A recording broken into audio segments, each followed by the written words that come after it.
Bonjour, on se retrouve aujourd'hui pour un nouvel apprentissage. Aujourd'hui, il s'agit d'apprendre à soustraire des nombres décimaux. Pour le moment, vous savez tous additionner des nombres décimaux. Vous allez voir que la technique est assez similaire. Il y a juste quelques petits aménagements à faire. Je vais vous présenter 4 soustractions et je vais vous montrer comment ça fonctionne. N'hésitez pas à regarder la vidéo une deuxième fois pour être sûr d'avoir bien compris la technique. Alors, 167,609 moins 41,304. Je vous rappelle que comme dans la technique de l'addition, il est très important d'aligner les chiffres des unités, des dizaines, des centaines, des dixièmes, des centièmes et des millièmes, les uns en dessous des autres. C'est primordial. Ainsi que d'aligner la virgule. Une fois que ça c'est fait, il suffit tout simplement de soustraire. On va voir que dans cet exemple, on ne rencontre aucune difficulté. 9 moins 4, on obtient 5. 0 moins 0, 0. 6 moins 3, 3. 7 moins 1, 6. 6 moins 4, 2. Et 1 moins rien, 1.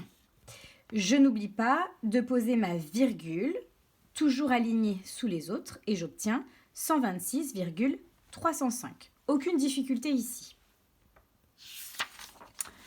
Dans un deuxième exemple, on vérifie bien qu'on ait bien aligné les unités sous les unités, les dizaines sous les dizaines, les dixièmes sous les dixièmes et les centièmes sous les dixièmes. Même technique. 4 moins 1, 3. 5 moins 8, je me rends compte que ce n'est pas possible. Je vais donc poser des retenues. Je pose une retenue ici et là.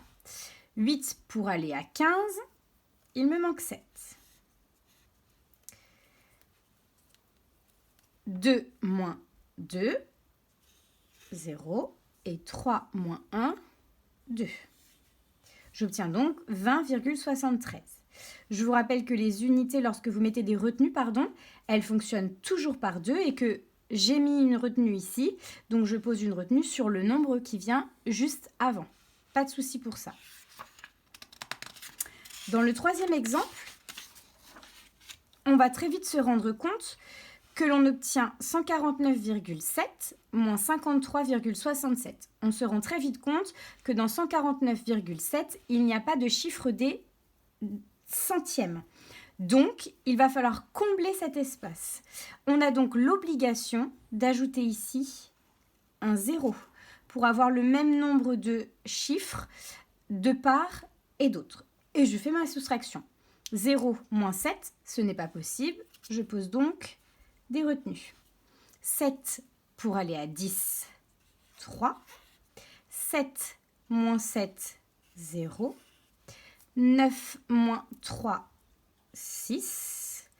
4 moins 5, ce n'est pas possible. Je pose donc des retenues.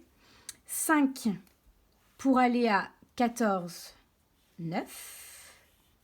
Et 1 moins 1, 0. Je n'oublie pas de poser ma virgule. Donc vous voyez, j'ai comblé l'espace en ajoutant un 0. C'est donc obligatoire.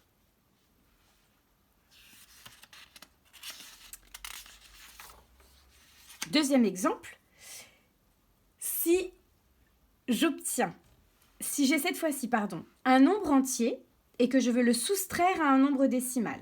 Déjà, je veille à poser les unités sous les unités, les dizaines sous les dizaines. Je vous rappelle que 92 est un nombre entier et qu'il est égal à un équivalent en nombre décimal. Il est égal à 92,0. Ici, je vais donc être obligée, une fois de plus, à compléter les espaces vides pour pouvoir faire ma soustraction. 92 va donc devenir 92,00. Je complète jusqu'au centième, puisqu'ici j'ai des centièmes. Et je procède à ma soustraction. 0 moins 4, ce n'est pas possible. Je pose donc des retenues. 4 pour aller à 10, il me manque 6. 0 moins 4, ce n'est toujours pas possible. Je pose des retenues de part et d'autre. 4 pour aller à 10, de nouveau 6.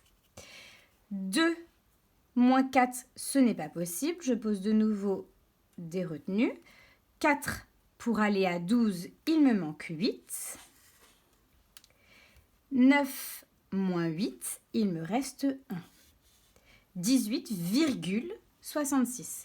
Donc je n'oublie pas, je comble les espaces, c'est obligatoire, avec une virgule et des zéros. Voilà. Si vous n'avez pas bien compris la vidéo, vous n'hésitez pas à la regarder une deuxième fois. Et puis on essaiera de s'entraîner. Bon courage!